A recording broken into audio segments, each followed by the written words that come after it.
What are we listening to today?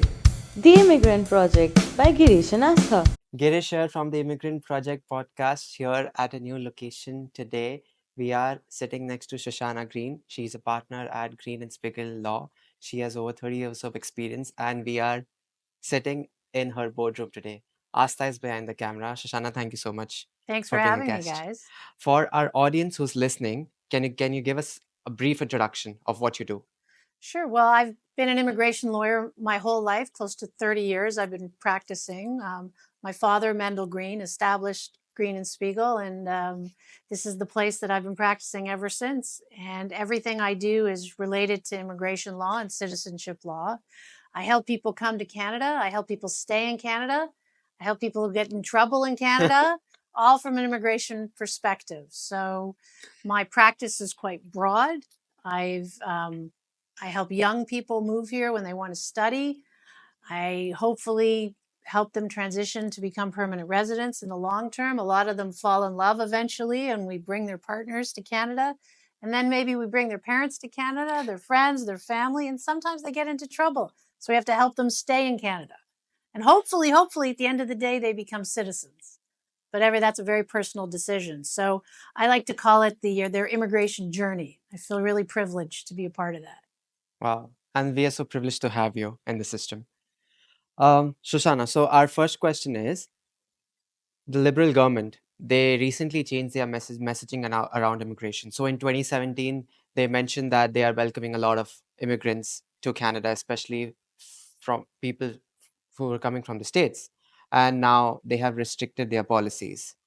How do you think this impacts the people who are first planning to move from US to Canada? Second, people who are already immigrants in Canada, especially temporary immigrants, temporary foreign workers, international students, etc. And third, people who are planning to come to the country. Well, I think, it impacts everybody, obviously, in different ways. The people who are here, unfortunately, that sentiment, it sometimes causes negative feelings towards an immigrant. And I think if you ask people, everybody knows an immigrant, everybody themselves was an immigrant at some point in time.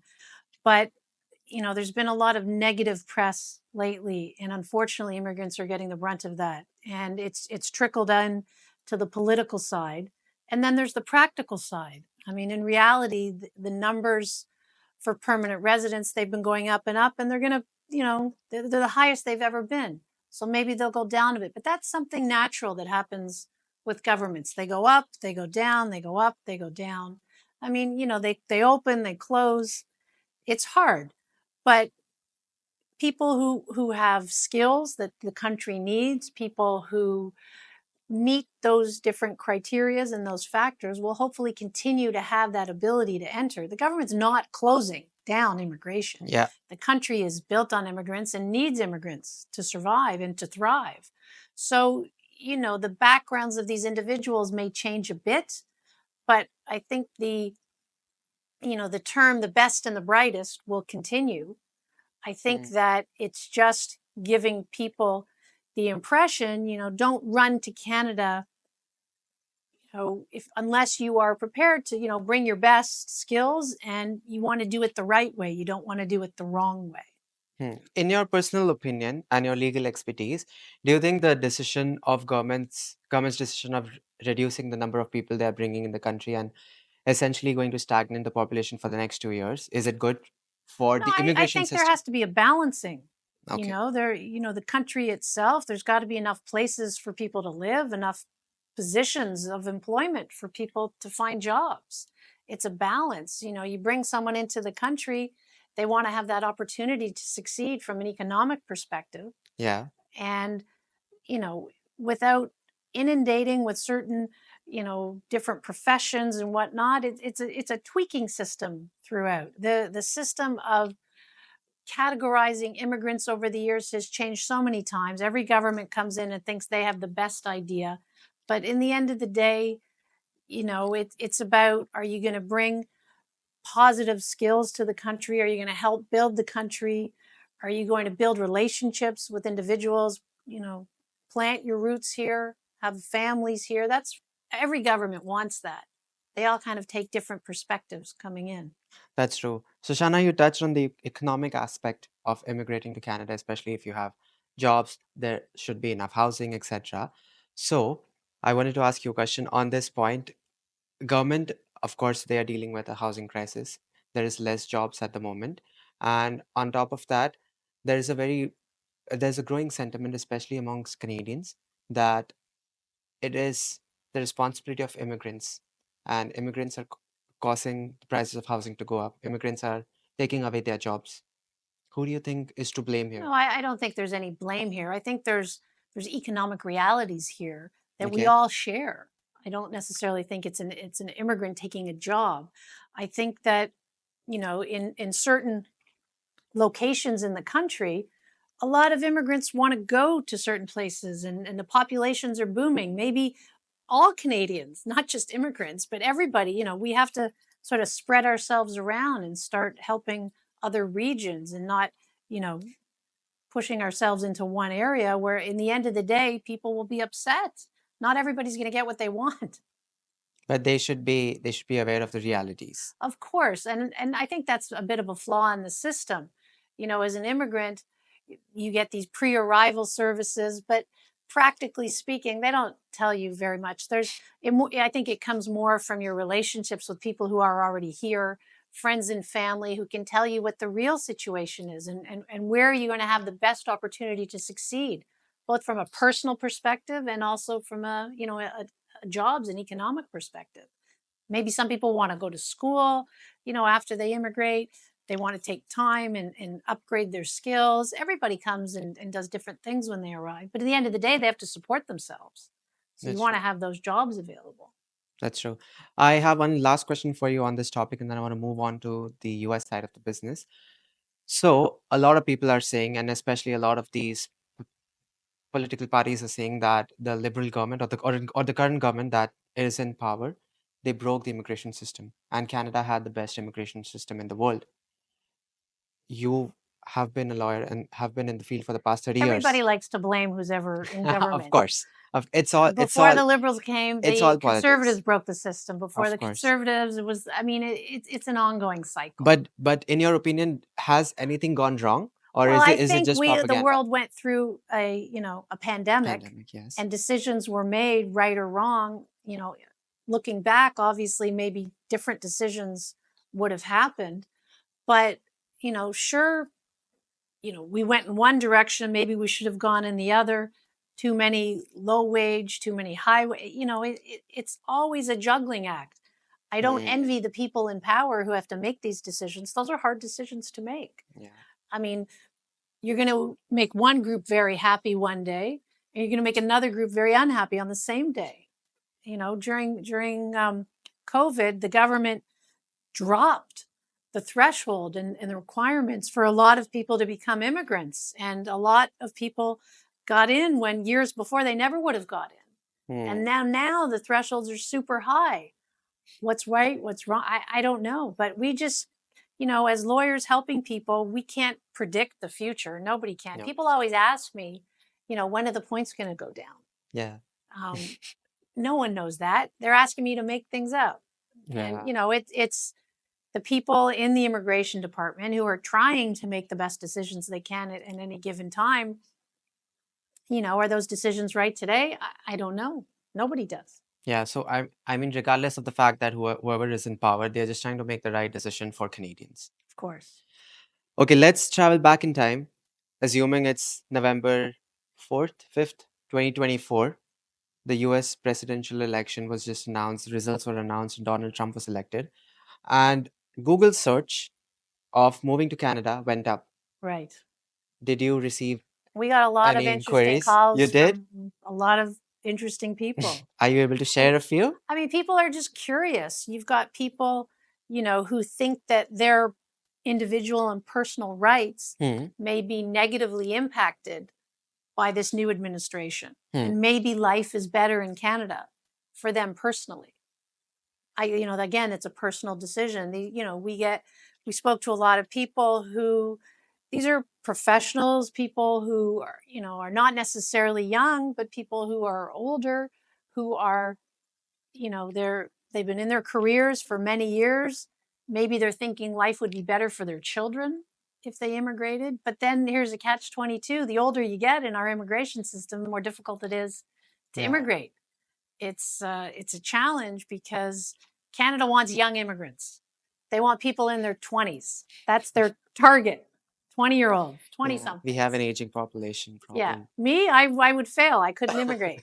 I'm too old. But you have a lot of the people calling were not the prime Oh, category. a lot of seniors. I don't know who you define as a senior, but they're not youngsters. They're not in their 20s. They're not the in their target 20s. category. Okay. So it's hard for people when you hit 30. I mean, in the system, in the point system, start Going losing down, your yeah. points. 5 points, right? Yeah, For each year? 5, 10 points, Points, yeah. depending on the age drop. People in their 40s, who I would argue are in their prime, Yeah. They don't get an opportunity to move. it's very difficult for them. So what do you think are the kind of cases the Canadian government might probably allow or entertain Well, I if they're don't coming think from US? the Because US definitely no is refugee. going to have an advantage with respect to language. Presumably, they're highly educated, one would hope, Mhm. because in our system, we treat everybody the same, no matter where they're coming from. Okay. Everyone around the world is evaluated on the same point basis. Yeah. The majority of people are processed through express entry. Yeah. On a point-based system. And what will an American have an advantage of? Obviously, anyone coming from an English speaking, Mhm. but that American would not be as valuable in our system as someone who is bilingual, who speaks English and French. French is who our government is actually making it the easiest now. Really? Oh. People who speak French and English have the highest chances of becoming permanent Take residents. notes. I've heard that French is a language that is, people are really learning it in certain South Asian countries where French would not necessarily be something they would be interested in. I really hope our audience is making notes of all of this. Yeah, I mean, the government has made a political decision to try and target French-speaking individuals. The easiest work permit to get right now Yeah. is one, if you speak French and you get a job offer and it's in a high-skilled position, you can get a work permit for 3 years. So, okay, I know there is a French language test that you have to give. I Mhm. don't remember the name. Is it The TEF. yeah. But that only adds 15 points, right? No, Are you no, talking you about get PNP? no. Okay. Under express entry, if you're bilingual, Yeah. and if you have proficiencies in English and French, you get bonus points. But the thing that the way they're making it easier Yeah. is, express entry, your points are here for, a general draw. But the French draw is down here. Oh. It's a lower threshold. And what about the provincial nomination for French-speaking population? That's still the same. That's okay, that's still the That same. has not changed. This Okay. is on a federal level. And what are the other occupations do you think government is planning to hire?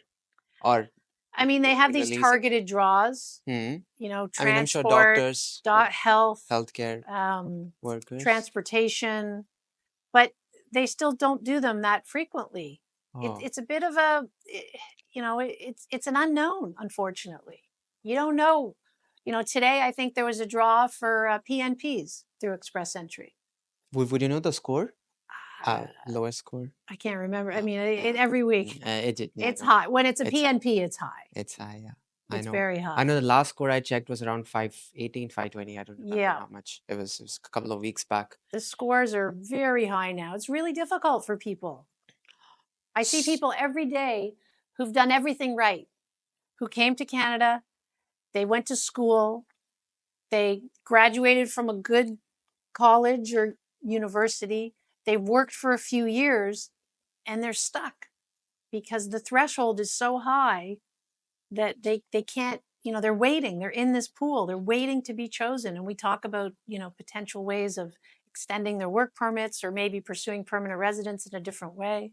It's really tough. Okay, so speaking of CRS class immigrants, would you say that the Canadian government is preferring CRS as compared to immigrants probably who are currently in their country? The CRS is The- through express entry. The Canadian Experience Class, CES, Oh, Canadian CEC. CEC, sorry, CEC. Okay, so Canadian Experience CEC Class. versus federal skilled worker? Yeah. I don't Which think one do you think the I government is mean, prefer?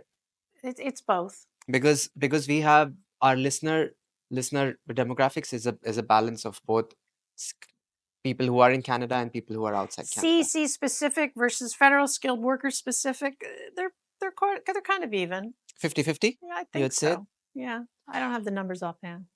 Okay, I want to backtrack the conversation. You said that, Americans have a language advantage, but I think the biggest advantage one can have is French language. Yes. But I would also argue and say that Americans also have another advantage called NAFTA or CUSMA, because of which they have certain number of professions Well, which that's can free probably trade agreements. So free trade, we've yeah. got free trade agreements, obviously, with the United States. If you're a U.S. citizen, but you have to have the job offer in Canada.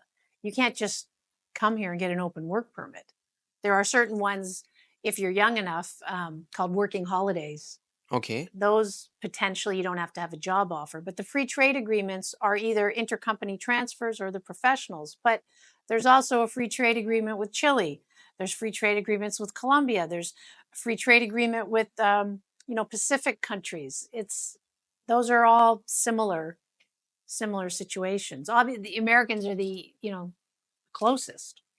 Hmm. They're I right know, there. I know, Shoshana, you don't deal with asylums, asylum or refugee claimants, but would you say that, Canada should anticipate a lot of asylum or refugee claimants from the US coming I here? don't think Or, so. I don't think I think the biggest trend for refugees will probably be from people who are already in this country, oh, who are okay. coming to the end of their temporary status and they're desperate, and then situations at home might not be great, so then they may contemplate making a refugee claim. But people have to be very careful if they're making a refugee claim, because once you go down that road, it impacts you in many ways if it is denied. Because if it is denied, you end up with a removal order against you. You'll have Oh, to leave the country, and your ability to return to Canada in the future will only likely be, practically speaking, on a permanent application. It will be next to impossible to come either as a visitor or a worker or as a student, hmm. because they won't believe you that you're going to leave, Oh, yeah, of course. because They you've would not already want you alive. indicated, I want to stay here permanently through the refugee claim. I've heard a lot of these temporary immigrants who come to Canada. Of course, they do not come to Canada with the intention of living here on a temporary basis, and they find ways to navigate to the system and become a permanent resident. And one of the ways they find is seeking an asylum. So I think that's something that I I condemn. mean, Canada always allows people to make legitimate refugee claims. And if you make a refugee claim that doesn't allow for you to succeed, then the end result is generally you'll have to leave. You'll Mm. have to leave. Yeah, I know government is investing in an ad campaign that'll run till April to talk about why is it difficult to get an asylum claim in Canada, I mean, especially at a you time. have a lot, you have to demonstrate that you fear for your life Yeah. and that your home country cannot protect you. You are, fearful of your life, and you're in a situation where you cannot seek protection of your government. It's a high threshold. Yeah. Shoshana, are you able to make any comments on the recent changes in work permits, especially for new immigrants that the government is planning to implement? Well, they're really trying to push only high skilled, legitimate, significant economic benefits for Canada. That's what they're trying to get to. Okay. They don't want people coming to set up a business if they've never set it up anywhere else in the world. Yeah. They want established businesses, international, multinational businesses, they're calling them, to, Canada can be an offshoot of that. But if you don't already have an establishment somewhere else in the world, they're pushing back. They're Mm. pushing back on that. Oh, yeah. And what would you say to our listeners, especially who are temporary foreign workers who are planning, who are in the country, or some who are planning to come to the country with the new changes in policies? I mean, I think what's really important is to make sure, if you're coming as a temporary worker, that you're working for a legitimate employer and that you have proper intentions to fulfill, your job situation, Yeah.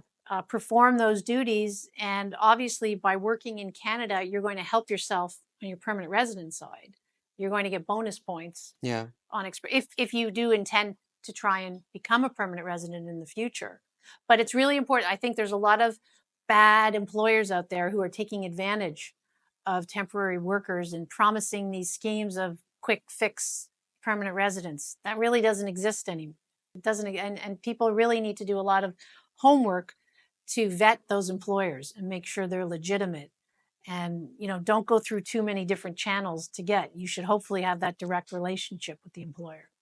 Yeah, you spoke about bad employers, and we were talking a while back about how government came out with the video, the prime minister came out with the video of talking Yeah, about bad actors, it's YouTube. a YouTube video a few weeks back. So do you think bad actors are to blame, or is There's the it the sad part of policy? immigration is that, Canadians don't realize how lucky Canadians are to be in Yeah. this country. They don't necessarily realize what's going on in the rest of the world and the desperation that people have to get here. We are very fortunate to live in this country and have, the rights that we have and the freedoms we have. We don't really understand what other people are going through now and what they potentially would risk to get status in Canada. So people take advantage of that. And I think that's where the bad actors come in. They take advantage of people's hopes and dreams to have those opportunities in Canada. And as long as I've been practicing, there's been a lot of bad people out there taking advantage of immigrants. And I don't necessarily think that's going to change, but people, again, need to do their homework and just don't throw money at a problem. Mm. I turn down clients every day. I Oh. cannot help you. Don't spend your money on me because I can't help you. Oh. And a lot of people, will just take people's money when they know, and they should know, that they can't help them. Because a lot of times there are situations where you can't help. And you have to tell people, I'm so sorry, but we can't help you. Yeah. I also feel that the onus also falls on the immigrants themselves. They should do their due diligence That's before what I mean. They have to fall. do their homework. They have to Yeah. check out. Yeah. Someone comes to, interview me, I interview them, right? It has to be Exactly. a good relationship. There's too many people trying to take advantage of immigrants because people are so desperate now, and they look at it as a money-making scheme. And it's really, really sad how, I see people who've been taken advantage of. They come see me and they've been taken down a path that they can't come back from. And, lots of money has been spent for hopeless, files. And Oh. it's really sad. A lot of people spend money on people helping them Oh. that aren't allowed to help them. And I feel terrible when they come in, walk through that door, or come through my computer on Zoom. Yeah, I also feel bad when employers exploit immigrants, exploit their employees. It's, It's really sad. I saw a gentleman today and he said his employer, he just won't give him a reference letter. I said, well, Oh. have you filed a complaint? You have Oh. rights here in Canada. Yeah, you can do People, that. yeah. Shoshana, we have time for one last question, but again, it's a very important question. So IRCC is under a lot of pressure to process a lot of files, a lot of documents, a lot of applications, and there has been significant delays. So much so that the last three immigrants I spoke to, they said that their work permit has still not come. They are not able to work. Their PR application has taken, I don't know, several months. What is happening? Everything with immigration is about a delay. But I don't know a Why do time you when think that's happening? processing hasn't been. Well, now the new, it was, kind of comical when, every so often they come up with a new excuse. Now it's the strike, postal The strike. Canada Post, right? Canada Post strike. Yeah. It's terrible. People are waiting for that's the frustrating part of immigration. Sometimes you need that physical document Oh. to do other things. It's crazy. Like, we don't live in a digital world in immigration. We live in physical pieces of paper. No, but what do you think is the underlying problem? I think it's These are all the whole world discovered what I've known for many years during COVID. They saw how our government operates. Are we an efficient machine? Are we an efficient corporation? I don't know about that. Do we have very archaic ways of operating? I think we've got lots of, ironically though, now the government's shipping off decision making to AI bots. Hmm. I think that's pretty scary, but there's less human interaction now. it's more processing, it's more administrative, and I think that whole process is supposed to make things more efficient, but it's actually making things slow down. A lot of bad decisions are coming out as a result of that, and then we have to go to court and we have to fight those Oh decisions, no. and it's that's the bad part. Well, I hope government works on a solution to fix that long term. I hope so too. I think our in my little immigration world, the efficiencies can be much better. But everybody's trying. I think our bureaucracy down Canada is huge. We just need good people making good decisions. Well, Mark Miller recently said that the immigration system is broken and he wants to fix it. So I hope he fixes it. I hope so too. I mean, let's fingers crossed. Fingers crossed. So, Shanna, before we wrap up, would you have any final comments, thoughts for people who are planning to move to this country? Yeah, I would say really do your homework. Make sure you talk to people who are proper representatives, who understand. Just because you're abroad does not mean you get advice from people who've never been to Canada. Seek out proper, in my opinion, legal representation. Hmm. I talk to people every day from all over the world. It doesn't matter to me where you are. It's the same rules from wherever you are. Everybody is using the Immigration and Refugee Protection Act laws, and everyone is treated the same no matter where you're from. So make sure you get proper advice, do your homework, and hire the right people. So, if you might have a chance, and if you need a lawyer, you can always reach out to Shoshana Green. Anytime. Well, Shoshana, with that, thank you so much for being a guest on the show. My pleasure, and good luck to everybody. I hope you all become permanent residents. Thank you so much. Thanks, guys.